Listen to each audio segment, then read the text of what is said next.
All right, Shalom Yasharala. Shalom. It's Great Millstone New Orleans coming back at you with another lesson. But before we get started, as always, we're going to give all praises, honor, and glory to Yahweh, Bahashem, Yahweh Shai, Bahashem, Rakakwadash. Double honors to the apostles and elders of Great Millstone, and Shalom to the hopeful elect. Shalom. Shalom. So in this lesson, we're just going to go into the importance of strengthening the sheep. You know, we have a lot of new brothers coming in at that last hour. A lot of them are going to come rough around the edges. Some of them are going to be weak in the faith, but that doesn't mean they're not men of the Lord. And that's what this word is actually for, to strengthen the lambs, to strengthen the Lord's flock. So we're going to start with Ezekiel. Come. It's the book of Ezekiel, chapter 34, and verse 16, and it reads, I will seek that which was lost and bring again that which was driven away. Right, what was driven away? All right, the house of David. That's right. All right, the Lord's chosen people. We were driven away. You know, it tells you in Baruch, we've gone through rough ways. We've been through a lot. And this word is what's drawing us back to the Heavenly Father. And part of that is cleansing us and binding us and making us stronger. Keep going. It reads, and will bind up that which was broken, and I will strengthen that which was sick. But I will destroy the fat and the strong. I will feed them with judgment. Right, so the Lord's going to feed the meek with salvation, with glory. And he's going to feed the fat and the strong with judgment. Ultimately, destruction. All right, anybody that's prideful in these last days, you see everything that's going on in the news. You see World War III starting. You see this judgment of the United States government. They're about to come down heavy. And you playing games, you playing with the Lord's name, you taking this ministry for a joke, you using brothers, you're going to be fit with judgment. And at the end of the day, this word is supposed to purify us and heal us. And that's our job as ministers. We're ministering unto the flock of Yahweh Bashem Yahweh Shai to strengthen those that need it.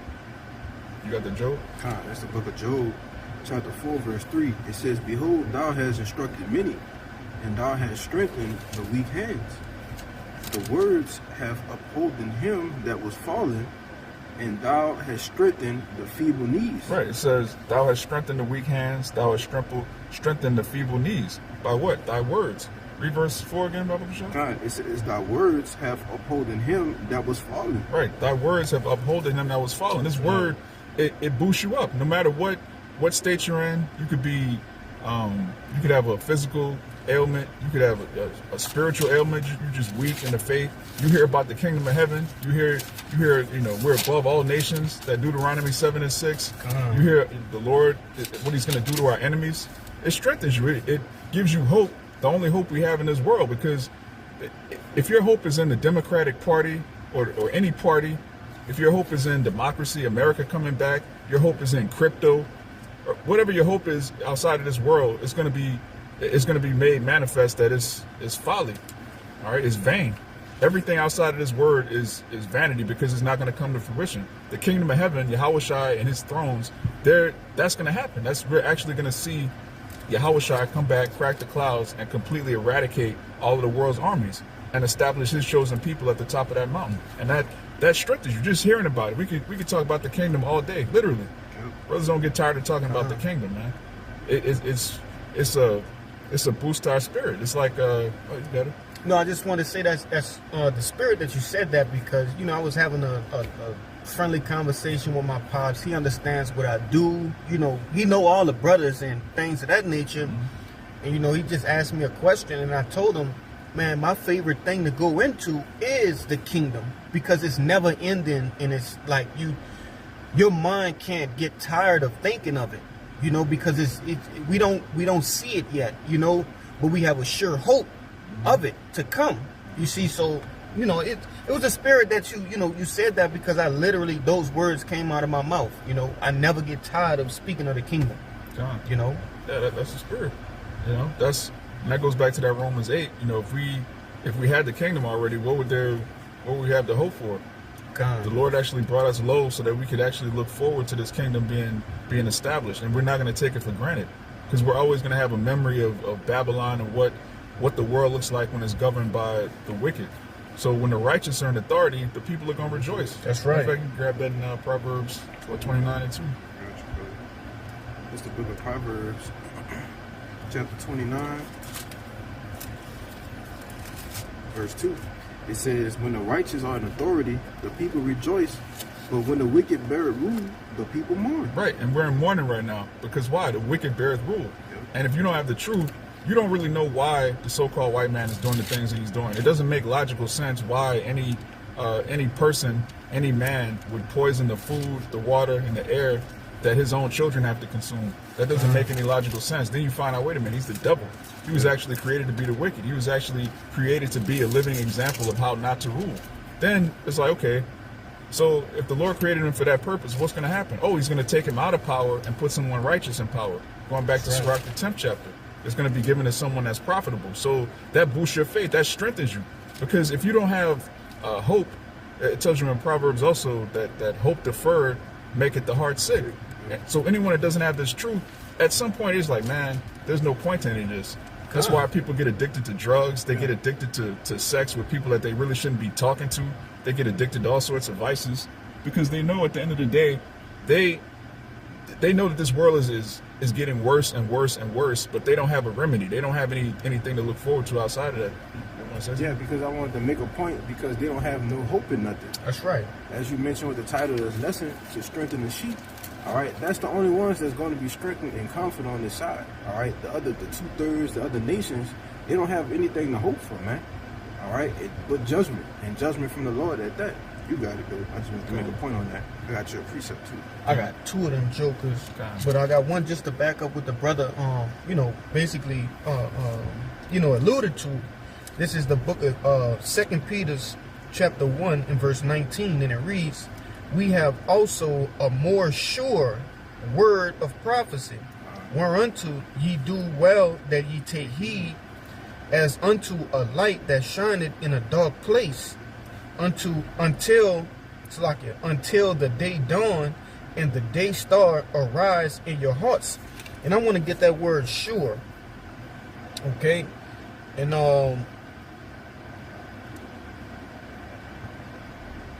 let me grab it, Salakia. I had it pulled up. 2 Peter what? 2 Peter 2, 19. chapter 1 and 19. You know, because 2 Peter 1 and 19. 1 and 19, Salakia. Yeah. You know, that's what we have, that the sure word of prophecy.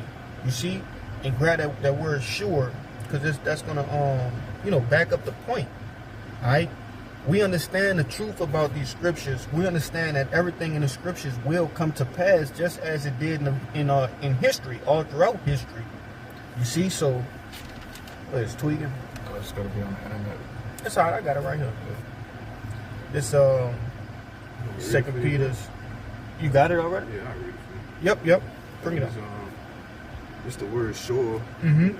My Strong's dictionary is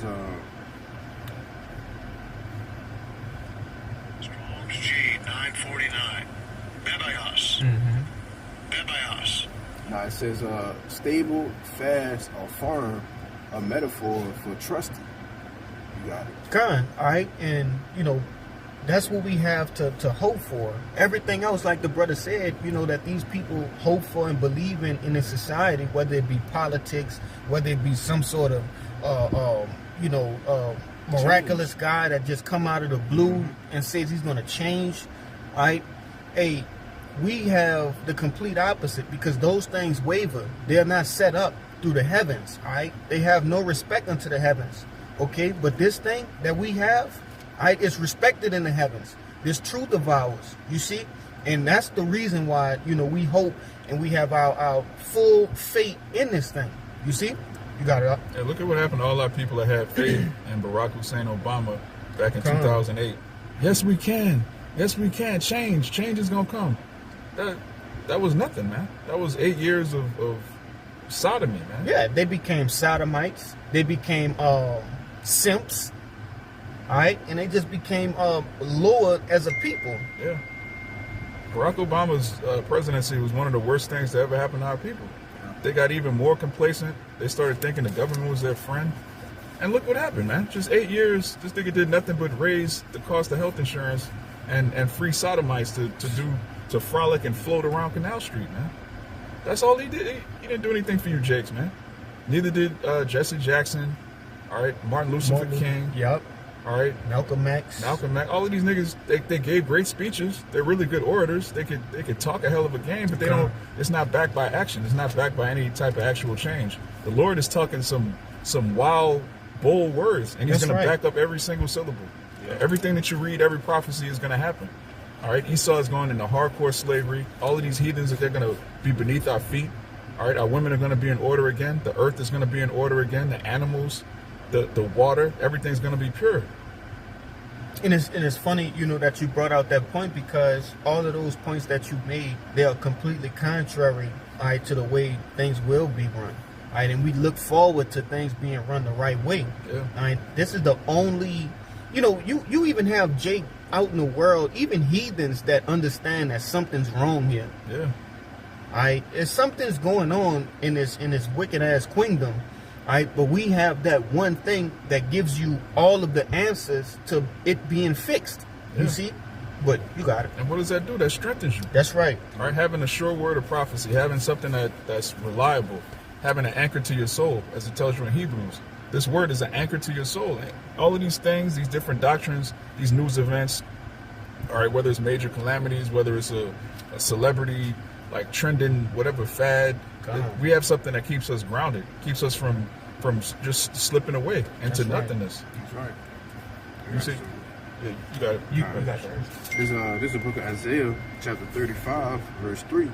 It says, "Strengthen ye the weak hands, and confirm the feeble knees. Say to them that are of a fearful heart, Be strong, fear not. Behold, your power will come with vengeance, even with our power with a recompense. He will come and save you." God, that's beautiful.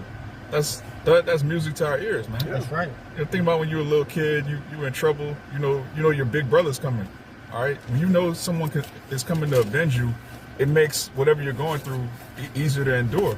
Right. If you don't have any help coming, let's say you're getting jumped, you're in the middle of nowhere, you can't get to your phone, you don't know what's going on. It's like 30 seconds could feel like 5 hours. God. But if you're going through something, help is right around the corner. It's like, okay, I just have to endure this a little bit longer.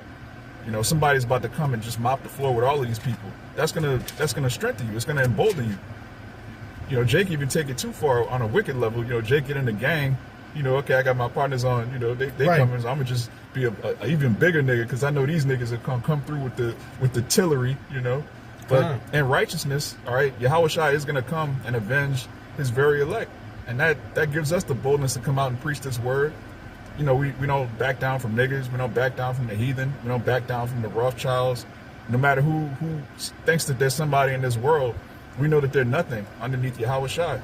That's right. And it gives us confidence. You got it. I got a quick precept to back up what the brother brought out. This is the book of Baruch, chapter 4, and verse 27, and it reads, "Be of good comfort, O my children, and cry unto the Lord," which we're doing now. All right, these video epistles, going out on the highways and byways, that's symbolic for us crying out unto the Lord.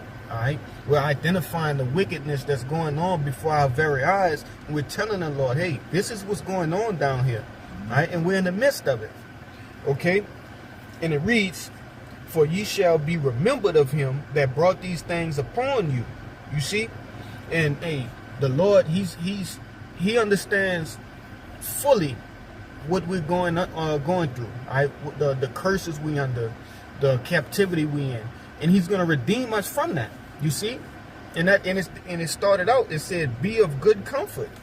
All right, hey, what's more comforting than knowing, like, just say, like the brother gave an example, like, you're a prisoner, right? You've been walking down your years, and that glorious date of you being released. Okay, the warden say, hey, so and so, you're being released. It'll bring comfort into your heart, and that's the same thing that this word does to us. You see, you got it. Yeah, knowing you're about to get released, that's everything, man. Just imagine being incarcerated. You don't have a date, a release date. You just going. You don't have no day for your appeal. You just in there until you can't get your woman on the phone. You can't get your lawyer on the phone. You just in a pit somewhere. Like that's gonna bug you out. All right, but knowing that, okay, I have to endure this right now. This is what I'm coming home to. You talk to your kids on the phone. When you get home, it's gonna be this, that setup, that setup. That makes it a whole different experience. That's what Right. that's what this truth is like. This truth is like being in prison, but we still have a way back home. We still know what's going on in Jerusalem. We still know what's going on in the kingdom of heaven. Everything's all good. So when we get home, everything's gonna be straight. That makes the bid even more easy to deal with. If I can expound on that a bit more, because it looked like we had life. You see, if we still talking as a prison sentence term, Right. you see, Life without parole. life without parole, we Yeah. couldn't go before the judge, nothing. That was before the truth, Come on. right? We didn't see, the judge. We didn't have. We sat down with our lawyer. Yahweh Shai, he told us what it is. Okay, this is what you have to do. You have to go out to the highways and byways, make your body a living sacrifice. All right, be brotherly, and so on and so forth. You brothers know what it is. Okay, you know the requirements. All right, but those things were laid out on the table for us, and those are the things we have to do in order to what? To get home. All right, and he said, hey, you're getting out and so, and Lord willing, the trial go good for each and every brother, man. Yeah. Lord willing, we get on those chariots. Yeah, See? this truth is like that. What do they call it? You release early with good behavior. Yeah. Parole. Yeah, it's like, so basically, this is the good behavior. all That's right. Serving the Lord, being a brother. Then okay, wait a minute. I can do this. All right, I'm not gonna be in a pit forever. I haven't been forgotten. People still know my name back home. I still have a family to go home to. That's what this truth is like. We still have a family. We still have a nationality. We have a heritage. We have land coming to us. We're gonna inherit the earth. Everything in it. And we're gonna get it in its purity. We're not gonna get it now. Jake wanna rule America, man. Wicked. You wanna rule a defiled, wicked, decrepit society where a man can plow another man, call that marriage, but then it's a black mayor, it's a black governor. Like, come on, man. This place has to be destroyed. If you're not elated by hearing the destruction of Babylon, just reading Revelation the 18th chapter, it should whiten your teeth, man. Got something for you real quick. Okay? It's the book of St. John, chapter 8 and 32, and it reads, and ye shall know the truth, and the truth shall make you free. You see? And that's exactly what had happened. All right? We heard the truth. We dealt with the truth. We, allowed the Lord to burn the fat, you see? And, bring us constantly going through that fire, all right? And we steadily immersing ourselves in His truth and continuously being what? Immersed in freedom, you see? But I only got one left. I don't know. You got it? Con. I just wanted to back up something that you brought out in that Ezekiel, the 34th chapter, in the 16th verse, when it said, and will strengthen that which is sick. Okay, and this is the book of Psalms, chapter 51, and verse 7. And it reads, purge me with hyssop. All right, and when you go into that word hyssop, Salakia, I'm gonna just, I remember what it said. It was going into medicine. That's a medicine, you see. And we use that in the ancient world to purge ourselves, to cleanse ourselves. You see, it says, purge me with hyssop, and I shall be clean. Wash me, and I shall be whiter than snow. Here's the point. Make me to hear joy and gladness, that the bones which thou hast broken may rejoice. You see?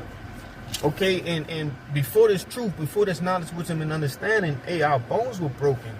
But hearing His word, it mended those broken bones and healed us. And going back to that Ezekiel, not that particular Ezekiel, but the book of Ezekiel, the 37th chapter, if I'm not mistaken. And dry bones. Yeah, it put the sinews upon us, the flesh. You see, this word healed us.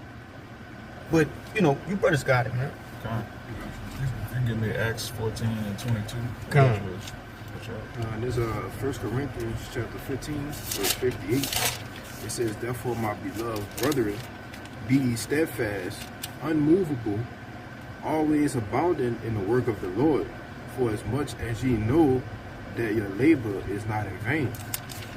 And I brought this out, because that's going into everything the brother's been saying. All right, you got to be unmovable. You got to be steadfast. You got to always be abounding in the work, man. All right, because at the end of the day, we know that our labor ain't in vain.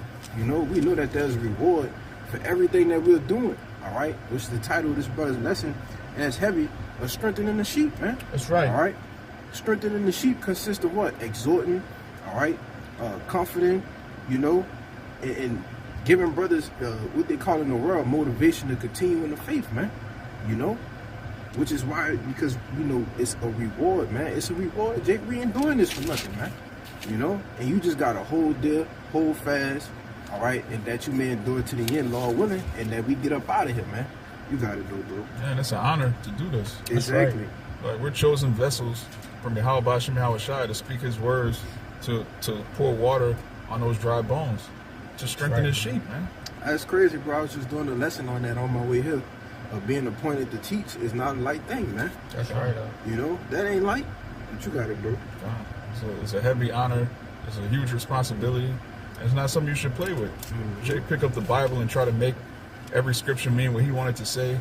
Just being a demon. There's a judgment for that. Yeah. You said Acts, what you 14 and 22. Yeah, this is the book of Acts, chapter 14 and verse 22, and it reads, conforming the souls of the disciples and exhorting them to continue in the faith, and that we must, through much tribulation, enter into the kingdom of Yahweh. Right, it says confirming the souls of the disciples. Right, you have that prefix con, which means with, and you have firm, which means hard, steadfast, solid, unwavering. So that's what this word does. You confirm the souls of the righteous. Those that hear this word, they love the name Yahweh Bashem Yahweh Shai.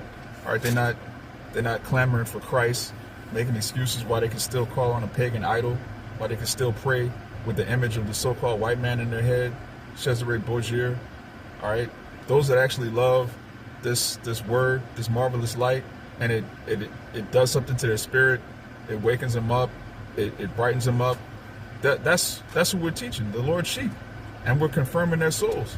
That's a heavy duty, you got. Hey, and when you go into that word confirm on the online etymology, it also goes into anoint. You see, anointing, and it says anointing in parentheses a king. Right? Are we not a nation of kings and priests?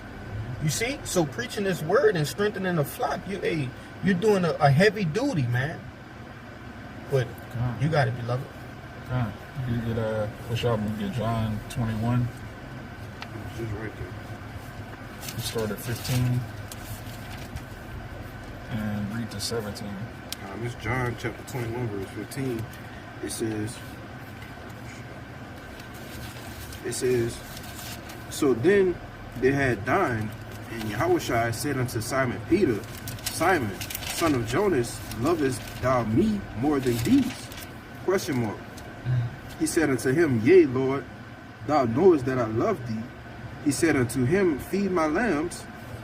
He said unto him again the second time, Simon, son of Jonas, lovest thou me? He said unto him, Yes, Lord, thou knowest that I love thee. He said unto him, Feed my sheep. He said unto him the third time, Simon, son of Jonas, lovest thou me? And Peter was grieved because he said unto him the third time, Lovest thou me? All right, so Peter was vexed. He was like, "Why you keep asking me this? You know I love you. You know I'm out here doing your will. I gave up everything to follow you." But he's driving a point home. Keep going. It says, and he said unto him, Lord, thou knowest all things. Thou knowest that I love thee. And Yahushua said unto him, Feed my sheep. All right, so if you love the Lord, you got to feed his sheep. Right. And this word strengthens the sheep. Yep. All right, this is the biggest gift we've ever been given in our lives, and we have that opportunity to give that gift to other Israelites.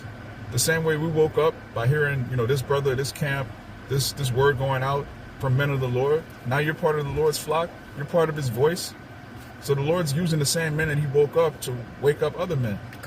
The same sheep that he strengthened, he's using those same sheep to strengthen other sheep. Yep. That's the process. Heavy. And it's a beautiful process. If you don't want to be part of it, you bugged out, clearly. It's not fun. Yeah, you got it right. God, this Luke 22, verse 31. And the Lord, another account with Peter. It says, and the Lord said, Simon, Simon, behold, Satan had desired to have you, that he may sift you as wheat. But I have prayed for thee, that thou faith fail not, and when thou art converted, strengthen thy brethren. You want to speak on it? Yeah, well, you got it right. Con, and it says, I'll read it again. It says, but I have prayed for thee. Hey, man, Yahushua praying for us, man. Yahushua praying for the sheep that's of his fold. All right, the elect, man. All right, he's not praying for the 2/3. All right, he's not praying for the heathen. All right, he's praying for us, man, that we don't be taken away from this truth. All right, and the 144,000. So I get my words mixed up. The elect, all right, the innumerable multitude is not going to be sifted, man. All right, they're predestined, foreordained for salvation, and it's going to happen. Why? Because it was written, as the brothers was going into earlier. You see, this prophecy is not going to fail. All right, but the main point, it says, and when thou art converted, strengthen thy brethren. So, and brothers make this analogy all the time, that when you go through these situations, these trials, these tribulations, it's for you to give to another brother. So when they go through that, you strengthen that brother, because why? This brother already done been through it. So I can tell you exactly what to do, man. All right? So when you get converted, or you finish, you come out on that situation, through that situation on the other side, all right, better than you went into it, all right? Another brother might go through the same thing, and you got to what? Give him the jewels, man.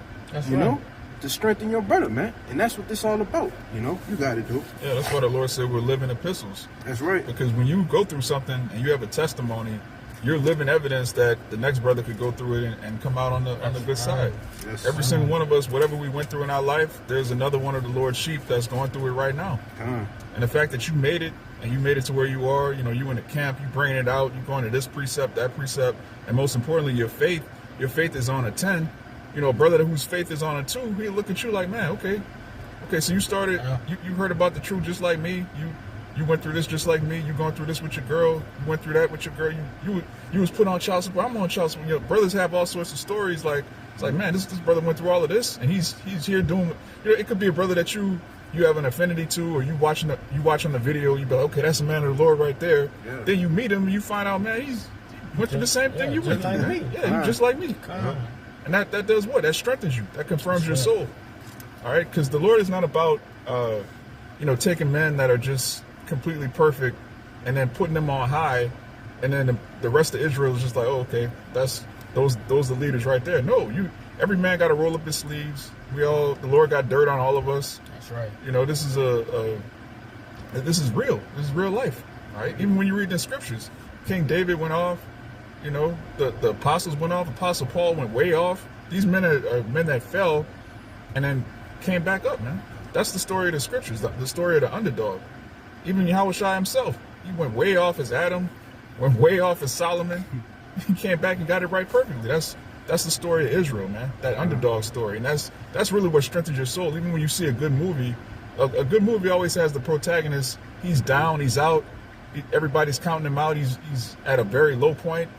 Then towards the end of the movie, he gets it together, man.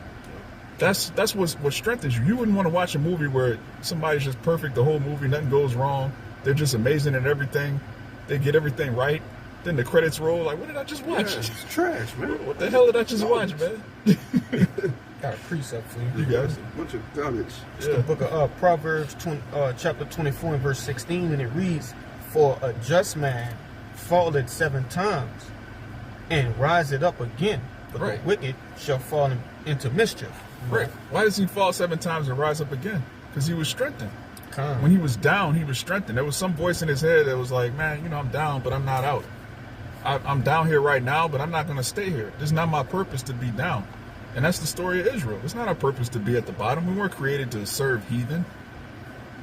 Our story ends with us in rulership, back on top. That's right.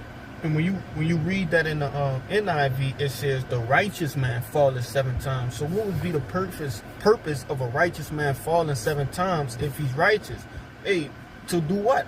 To give his testimony of how the Lord, picked him up every time and strengthen other righteous men. Right. It wouldn't make no sense if he was righteous already and he just fall and get up.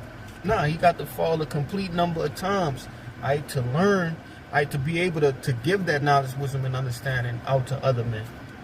Yeah. What you got, Yeah, the scripture says in the Sirach that a man that has much experience will declare wisdom. Yes. All right. So if you have never been through nothing, you can't really tell another man, well, here's how you handle this situation. Here's how you handle. You never been through nothing. So the Lord brought us through rough ways so that we could give our testimony to other brothers and strengthen the sheep. That's right on. But that's all I had on that. Brothers, anything else? Close it out on that one. This is Revelation chapter 2, verse 25. It says, "But that which ye have already, hold fast till I come. And he that overcometh and keepeth my works unto the end, to him will I give power over the nations. Yes. And he shall rule them with the rod of iron, as the vessels of a potter shall they be broken to shivers, even as I have received of my Father." You got it. Yeah, that strengthened me just hearing that. Yeah. Bro, you can read Revelation 2 and 25 all day, man. Yes. If you endure to the end, you're going to receive power over the nations. You're going to smash them into pieces. You're going to have the Lord's holy name. You're going to be one of his 144,000, one of the judges and kings of the earth. What's What better else than you that? want? Ain't nothing better than that. What's better? Well, being a rapper, being a ball player, that's Jake's hopes and dreams, is making it to the NBA finals in a fucking rigged game that the refs are going to, like, Come on, bro. who wants to live like that, man? You practice dribbling with your left hand thousands of times a week to make it to the NBA finals, to have a referee decide who's going to win the game. Like, that's Wicked. that's a ridiculous. what did Apostle Paul call it? Those crowns, corruptible crowns. Those are corruptible crowns Jake is fighting for. We're fighting for immortality. That's right.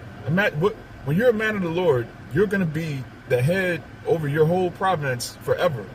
And your name is going to be perpetual. And you're That's going to right. have thousands of sons. They're going to have sons. They're going to have sons. Your name is just going to be perpetual on the earth forever. You're always going to be known as a man of the Lord forever. That's Greater crazy. than that, man. Yeah, what's greater than that? What does Esau have to offer you to compete with that? Nothing. Nothing. So once you hear the truth, it strengthens you. This truth strengthens the actual men of the Lord, not niggas. All right, niggas in fringes, niggas that know they're Israelites, men that actually are serious about dominion, discipline, all right, wisdom. This is the best news you could ever hear in your life. The Lord gave it to us to give to you, brothers. And Abaratazah, we all make it to that chariot. So Abaratazah, this lesson strengthen the sheep.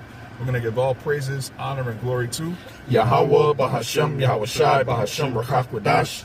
Double honors to the apostles and elders, a great millstone who strengthen us. And shalom to the hopeful elect. Shalom. Shalom. Baba Ball. Baba Ball. Shalom.